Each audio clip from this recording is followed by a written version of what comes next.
YouTube, what's good with y'all boys, man? It's your boy KOX Ice back here with another banger video. And today, we got most tortured characters in anime. You know what I'm saying? So look, I'm gonna give my honest thoughts and opinions, you feel me? I know a lot of these characters, I do know their backstory, I do know of them. But some of them I see, I don't know of them and their backstory. But you know what I'm saying? I'm gonna give my honest thoughts and opinions. Let me know down below. Oh, by the way, new camera, you feel me? I know I look a little bit clearer. You know what I'm saying? If I do, let me know down in the comments. If I don't, I'm gonna go back to the old camera. But yeah, make sure to like, comment, subscribe. Appreciate our boys for 123 subscribers. We on the road to 200. And no said, let's get straight into it, man. Guts from Berserk was born from his mother's corpse after she was hanged. She mercy. died while pregnant, Bro, and when a group of mercenaries, Guts from Berserk was born from his mother's corpse after she was hanged. Like, he she spawned died in with a while hard pregnant, life, bro. and Like, when a group of mercenaries found her body hanging from a tree, they thought the baby underneath was dead too. But then Guts started crying, and a woman named Shisu took pity on him and raised him. 3 years later, Shisu died from the plague right in front of him. Dang. So by age 3, Guts had already lost 2 mothers. The mercenary leader Gambino became the closest thing to a father Guts ever had, teaching him to fight with a sword when he was only 6 years old. But when Guts was 9, a mercenary named Donovan ambushed Guts in his tent one night and assaulted him, then told him that Gambino had sold him for the night. Guts was 9 years old, and the man he looked up to as a father had literally sold him to be violated. Nigga, at 9? Bro, we're only 40 seconds into the video, and this nigga already got the worst one on here. Like, bro, what are we talking about, bro? The nigga was 9, bro. Next battle, That's Guts crazy. hunted down Donovan and killed him, but the damage was already done. Things got worse after Gambino lost his leg in battle. For 2 years, Gambino abused Guts verbally and physically, blaming him for all his misfortune. One night, drunk and angry, Gambino tried to kill Guts and revealed the truth. That yes, he really had sold Guts to Donovan, and that he was disgusted by Guts' existence. Guts had to kill Gambino in self-defense, and then got branded a father killer by the other mercenaries who chased him until he fell off a cliff. Eventually, Guts joined a mercenary group, the Band of the Hawk, led by Griffith. For the first time in his life, Guts found something like a family and a purpose. He became the captain of their raiders and fell in love with Casca. They fought in a huge war, and Guts became known as the 100-Man Slayer after single-handedly killing 100 enemy soldiers in one battle. Everything seemed like it might actually work out for once. Guts is tough, but then Guts decided to leave the Band of the Hawk to find his own dream, instead of just following Griffith's. This departure sent Griffith into a spiral, leading him to make a terrible decision that got him captured and tortured for a year. When Guts and the others finally rescued Griffith, he was completely destroyed. Then came the Eclipse, which is where Guts' torture reaches levels that are almost impossible to comprehend. Griffith activated Beharit that transported the entire Band of the Hawk to another dimension. God Hand offered Griffith a deal. He could be reborn as one of them if he sacrificed all his comrades. And Griffith said yes. Guts had to watch as demons tore apart and ate all of his friends and comrades alive. I ain't gonna lie, bro, his backstory leading up to this is just tough. Right now, this nigga probably got the most, you know what I'm saying, devastating story on this list. Damn. Ken Kaneki was just a normal college student. Hold on, before we get into Ken Kaneki, bro. Nigga, Guts has, hands down, one of the worst lives on this list, bro. Like, I ain't gonna lie, that's number one.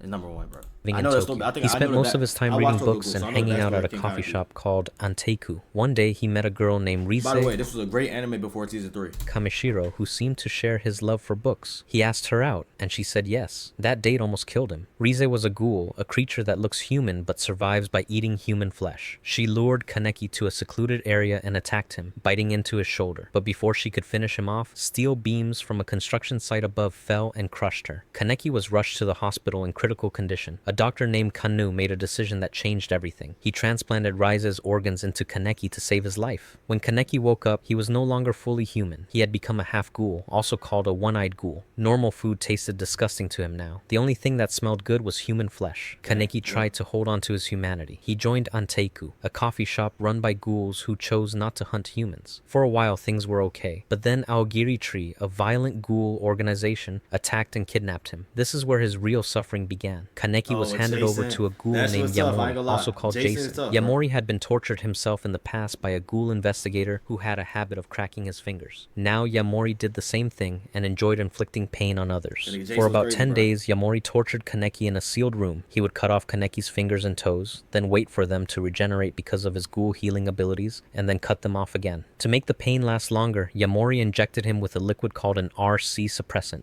This slowed down Kaneki's regeneration, so he would heal just enough to be tortured again. Yamori also put a centipede inside Kaneki's ear. He forced Kaneki to count backwards from 1,000 by sevens. This was meant to keep Kaneki's mind focused, so he would not pass out from the pain. Every time Kaneki made a mistake or stopped counting, Yamori would hurt him more. But the worst part was not physical. Yamori brought in 2 prisoners, a mother and her child. He told Kaneki to pick one of them to die. I forgot this nigga how crazy this nigga Jason was, bro. That nigga Jason was tripping, bro. That's If exactly why Kaneki Kaneki refused crashed to out the way he choose, did, bro. Yamori would kill both. Kaneki tried to offer himself instead, but Yamori did not care. He killed both of them anyway, right in front of Kaneki. This broke him. Inside his mind, Kaneki had a conversation with a vision of Rize. She told him that he had been wrong to keep holding back, to keep letting others hurt him. Kaneki accepted his ghoul side. When he opened his eyes, his hair had turned completely white from the stress and trauma. He broke free from his restraints and fought Yamori. He won and even ate part of Yamori's kagune to grow stronger. But here's the thing people miss about this scene. Kaneki did not become a hero after this. He became someone else entirely. Before the torture, he was kind and hated violence. After it, he was cold and willing to hurt others. He left Anteiku and formed his own group. He started cracking his fingers the same way Yamori did, a habit he picked up from his torture. Subaru Natsuki was a shut-in living in Japan. Bro, I hate this nigga, he spent most of I'm sorry, bro. I hate this nigga, bro. If you have the ability to go back and to, you know what I'm saying, like a couple, not he can't go fully back in time, but he can go back to like a fixed time, like a fixed point, and the fixed point keeps on, you know, going further the more he progresses down the story. Bro, you know what happens. I don't understand. This nigga watches his family die, and I understand it's trauma, not his family, but his friends and stuff like that die, and I understand that's traumatizing. But it's like, bro, you understand that you know that you're gonna go back. So why are you sitting here screaming and crying each and every single time they die, my nigga? Like, I understand. Okay, you could just drive a nigga insane, but it's just like, bro, you had the opportunity to keep them alive, bro. You just gotta keep on retracing your steps. Like, come on, fam. His time at home playing games and avoiding the outside world. One night, he walked out of a convenience store and suddenly found himself in a completely different world. No warning, no explanation, no truck. He was just there. Unlike most isekai protagonists, Subaru did not get any cool powers. No super strength, no magic abilities, nothing. The only thing he got was an ability called Return by Death. Whenever he dies, he wakes up at a previous point in time, like a checkpoint in a video game. He keeps all his memories of what happened. Everyone else forgets. Every single death is real to him. He feels all the pain, he experiences the fear, and then he has to wake up and pretend nothing happened while carrying that trauma alone. In the first arc alone, Subaru gets his guts sliced open by an assassin named Elsa. This happens multiple times. He dies, resets, tries again, and dies again. Later at Roswell's mansion, he gets beaten to death by Rem with a mace. She suspected him of being an enemy. In another loop, he dies from a curse placed by a shaman in the village. The curse makes him vomit blood and collapse. But the deaths are only part of it. Subaru cannot tell anyone about Return by Death. The Witch of Envy, the one who gave him this power, will not allow it. When Subaru tries to explain his situation, shadowy hands appear and squeeze his heart. The pain is extreme, and if he pushes harder, the people he is trying to tell get hurt instead. When he tried to tell Amelia, the shadows reached toward her. He had to stop, so he is completely alone with this burden. He watches people he cares about die, resets, and then has to see them alive again, like, knowing okay, I understand that. Well, it's like, bro, I understand watching them die can drive a nigga insane, but you know that you have Return by Death, so if you just die, you're gonna come back to a fixed point that you can figure out another way of how to, you know what I'm saying, prevent this outcome. Exactly how they die. Bro. He knows what is He's coming and often but, like, cannot still. stop it. One of his worst deaths happens in season 2. He gets eaten alive by the Great Rabbit, a swarm of countless small white rabbits that devour everything in their path. They do not kill quickly. They eat him piece by piece while he is still conscious. Lucy was not born a monster. She was born a Diclonius, a rare mutation where humans are born with small horns on their head and invisible arms called vectors. These vectors can cut through almost anything. Lucy did not choose to have them. She was just born that way. Her life was difficult from the very beginning. She was abandoned as a baby and ended up in an orphanage. The other children there bullied her constantly because of the horns on her head. She tried to hide them under a cap, but the kids still treated her like a freak. She had no friends and no one who cared about her. Then she found a puppy. It was a stray, and Lucy kept it hidden near the orphanage. That dog became her only friend. She fed it, took care of it, and it was the one thing in her life that made her feel less alone. She made the mistake of telling another girl at the orphanage about the puppy, thinking she could trust her. That girl told the bullies. A group of boys found the puppy and brought it inside. They beat it to death right in front of Lucy while she screamed at them to stop. One of them even asked her why she was crying over a dog when she never cried over her own abuse. Something inside her snapped. Her vectors activated and she killed everyone in that room. That was the first time Lucy killed. She was still a child. Later, she met a boy named Kota at a local festival. He was kind to her. He He did not treat her like a freak. For a brief time, she actually felt happy. She started to have feelings for him. But then she saw him with his cousin Yuka and felt like he had lied to her. Her unstable mind combined with the Diclonius instinct pushing her toward violence led to something terrible. She attacked the train Kuta's family was on and killed his father and his little sister Kane. Kuta witnessed it. The trauma was so severe that he repressed the Nigga, this isn't a